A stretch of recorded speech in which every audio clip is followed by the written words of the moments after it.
Bonjour à tous et bienvenue. Il n'y a pas que le football français qui va mal. Malheureusement, à travers le monde, il y a plein de fédérations et de ligues qui sont en train de sombrer.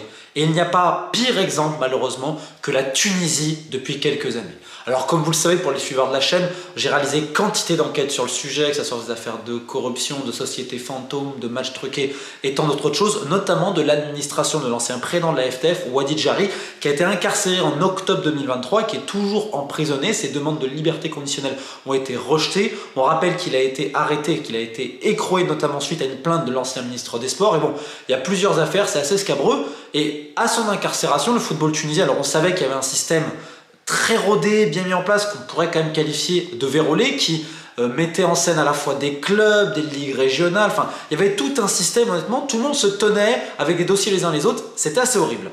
Et certains ont vu un espoir en disant, bah ça y est, Jari est écroué, peut-être que c'est un espoir pour un football meilleur. Mais que nenni, parce que le système, il était là et il a perduré. L'intérim a été réalisé et ensuite il y a eu un processus électoral donc pour de nouvelles élections, je crois que c'était en mars 2024, sauf qu'on a surtout vu quoi ? Un concours d'ego. C'est-à-dire que c'est ça le premier problème du football tunisien, outre les potentiels arrangements, c'est l'ego. C'est-à-dire qu'on ne cherche pas le pouvoir pour le développement du football tunisien, mais on veut le pouvoir simplement pour récupérer le pouvoir. Et avec ça, vous avez une politisation de plus en plus grandissante de la plus importante fédération sportive en Tunisie. On a vu plein d'ingérences, notamment du ministère, et ça donne une situation absolument catastrophique. Rendez-vous compte, parce que l'un des rares points forts, on va dire, du bilan de Wadi Jari, c'était la situation financière et les comptes de la FTF. C'est-à-dire que de par les participations à la Coupe du Monde 2018 et à la Coupe du Monde 2022, également la Coupe arabe, la Kirin Cup, il y avait de l'argent en caisse. Rendez-vous compte que sur l'année 2022-2023, on affiche un excédent de 22 millions de dinars, donc à peu près 6,5 millions d'euros. Donc c'est exceptionnel, et donc Jari se fait incarcérer et tout. 2023-2024, l'intérim est réalisé, et là on annonce, écoutez bien, en un an, on était à plus 22, moins 5 millions.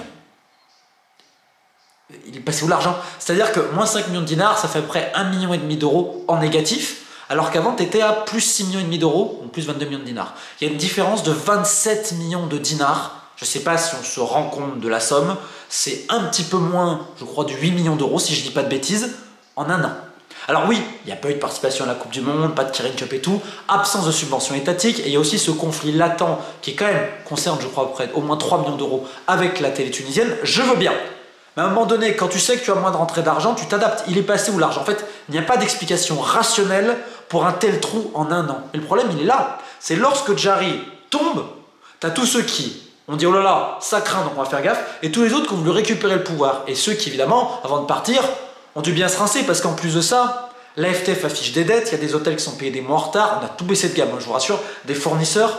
Alors après, j'ai pas tout le détail, mais il me semble quand même que dans les staffs, autant le ministère doit payer certaines choses, l'État, on a des sélectionneurs jeunes, ça fait quasiment un an qu'ils ne sont pas payés, je répète, ça fait quasiment un an. Le matériel pour les équipes de jeunes, il est absolument horrible. La FTF a des dettes également vis-à-vis des fournisseurs, ça fait qu'il n'y a plus un radis en caisse. C'est pour ça que je rigolais quand on entendait plein de noms, des Carlos Queiroz et tout ça, ou Vaïd pour entraîner. Avec quel argent ils vont venir en Tunisie? Parce qu'on rappelle que le contrat de sélectionneur sera payé par l'État et donc il sera à tarif très réduit. C'est vrai que le ministre des Sports actuel a tout fait pour Carlos Queiroz et puis finalement en haut lieu on lui a fait comprendre d'arrêter un petit peu les ingérences. Mais le premier point signalé, c'est où sont passés cette vingtaine de millions de dinars. Alors qu'il y a des coûts de fonctionnement et tout, c'est ok. Mais à un moment donné, c'est pas possible. Le trou, il est trop gros. Alors oui, il y a aussi des projets qui ont été réalisés parce que dans le même moment, c'est surréaliste. Tu sais que tu as moins de revenus. Tu sais que tu es en conflit avec l'État. Que l'État a fermé le robinet sur plein de choses. Que c'est dur économiquement en Tunisie pour tout le monde. Et toi, tu fais plein de projets. Alors il y a eu ce centre médical qui a ouvert avec notamment des fonds FIFA. Alors ça, c'est très bien. C'est un projet de Jari. Si ça aide le football tunisien avec, on verra l'utilisation avec une clinique sportive et tout, très bien. Sauf que derrière, tu veux faire aussi une académie. Il y a plein de choses que tu veux faire, un hôtel, etc.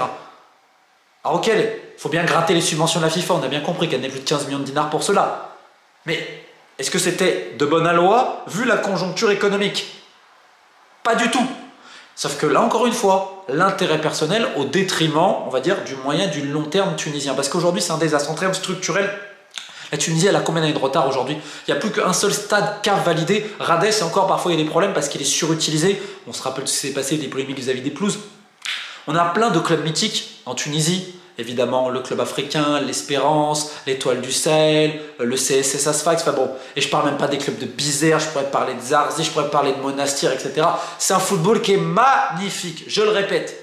Sauf qu'aujourd'hui, la plupart des clubs, il y a des retards de paiement, en voulez-vous, de partout. La FTF, des fois, essaye d'aider, c'est un peu client. En fait, c'est ce système-là. Ah, je t'aide, donc en échange, il y a mon soutien, etc. On va rééchelonner les dettes et tout.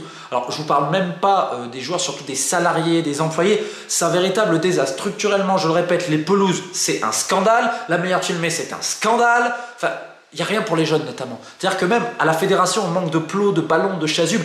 Vous imaginez pas la galère pour les staffs des équipes jeunes. Je parle même pas pour le personnel médical.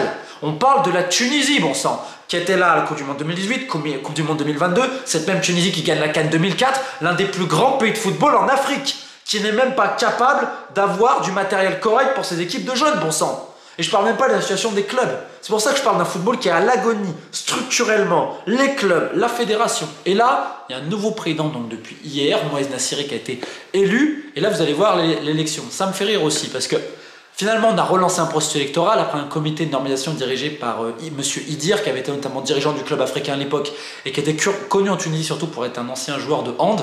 Avec, je crois, il a gagné d'ailleurs un championnat d'Afrique dans les années 70 ou 80 avec la Tunisie, parce que pareil, la Tunisie, c'est pas que du foot, hein. C'est du basket, c'est du volley, c'est de la natation, c'est du tennis avec Hans Jabal. Je sais, il y a une culture sportive en Tunisie, presque sans commune mesure en Afrique, parce qu'on parle d'un pays qui n'est pas si grand que ça en termes démographiques. Mais je continue donc sur les élections. Donc après cet intermède du comité de normalisation et de la politisation de plus en plus grandissante, parce qu'on a un État qui souhaite en effet contrôler davantage la plus importante fédération sportive nationale, on ne savait pas trop ce qui allait se passer. Finalement, 3 hommes se présentent. Moez Nassiri, qui est l'ancien président de la commission d'appel. Alors, ses détracteurs vont dire, bah oui, il avait fait invalider toutes les listes avant. Bon, évidemment, certains exagèrent à ce sujet-là. Et Hussein Jnaye, qui est donc son vice-président, c'est un ancien membre du bureau fédéral sous Djari. Il n'y a pas plus représentatif que Hussein Jnaye dans l'ère Djari. Donc, en fait, on se rend compte que c'est un peu l'ancienne ère Djari qui revient avec la liste de Nassiri, qui là était très intelligent. Il a fait une campagne de terrain en disant le système, avec les ligues régionales, etc. et tout, et au niveau amateur. De l'autre côté, on a Mahmoud Amami, je dois peut-être mal le prononcer, qui lui se targuait d'avoir le soutien d'anciens grands joueurs. Il avait été membre du bureau fédéral en 2004 lorsque la Tunisie avait remporté la Coupe d'Afrique des Nations. Donc évidemment, on avait Djaziri, Karim Agui, etc. Enfin, il y avait du monde autour de lui, sauf que ça a été plus une campagne médiatique avec le nom et les CV, plus une campagne de terrain rodée sur le système et de qui va voter. Et enfin, on avait un troisième homme, Ben Takia, je dois peut-être mal le prononcer. Tout le monde savait qu'en gros, il n'allait pas être élu. Sauf qu'en fait, en étant là, ça faisait le jeu de Nassiri, parce qu'en fait, ça allait potentiellement enlever des voix à Monsieur Amami. Au final, qu'est-ce qui est arrivé? Sans réelle surprise, Moez Nassiri a donc été élu assez largement hier. Et donc, son but, ce sera évidemment d'unifier tous les acteurs du football tunisien, parce que c'est peut-être le plus gros tort de l'ère Djari. Il y a une division sans conteste, mais j'ai envie de dire, elle était déjà là auparavant quand même. C'est pas que lui à ce niveau-là, mais ce système complètement sclérosé, avec aujourd'hui des finances dans le rouge, parce que il y a un homme qui part, mais son système il est resté. Donc c'est tous les autres là, tout ce qui a été mis en place avant par les Djari, on n'oublie pas le frère et tout. Ces gens-là, il va falloir rendre des comptes aussi. On a cette politisation grandissante, ces ingérences des fois un peu étatiques, notamment de l'ancien ministre du Sport et actuellement, avec qui suit chacun un agenda. Est-ce que ça sert encore le bien fondé et le développement du football tunisien? Je n'en suis pas persuadé. Et donc au milieu de tout ça, il y a une liste d'anciens de l'écurie Djari qui revient au pouvoir avec le système en fait qui était en place, très rodé, qui donne les élections.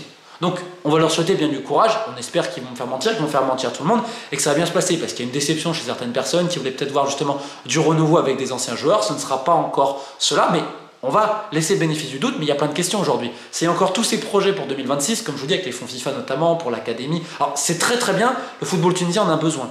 Le souci, c'est que les caisses sont complètement vides à la fédération, que l'État ne veut pas donner plus de subventions, et on sait que la Tunisie, économiquement, actuellement, c'est compliqué. Il y a toujours cette chasse un peu à la corruption qui dépasse évidemment le cadre du football tunisien. On a vu quand même, il n'y a pas que Djari, d'autres dirigeants ont été incarcérés ces dernières années.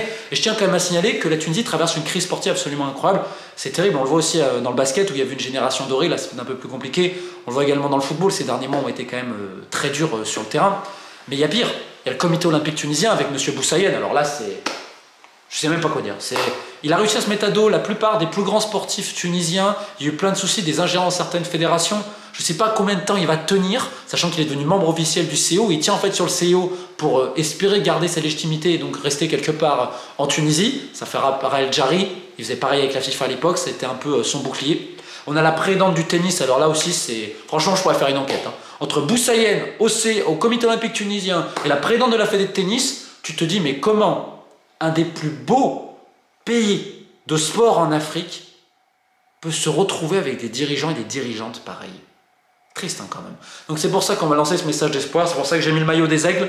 Force, Keep the faith, on va continuer évidemment à suivre tout ça. Bonne chance en tout cas à la nouvelle équipe fédérale, mais tout ça ne serait jamais arrivé, c'est-à-dire cette situation terrible, si à l'époque on avait mis le holà sur toutes les dérives d'un système. Et ça vaut autant pour tous les ministres auparavant, pour l'État, etc. Mais surtout pour la FIFA qui a laissé perdurer un système complètement vérolé qui aujourd'hui nous amène à cette situation presque impossible où ni les ligues, ni les clubs, ni la fédération n'en ressortent gagnants et encore moins les joueurs et les fans du football tunisien. Donc plus que jamais, keep the faith parce que malheureusement, il va en falloir.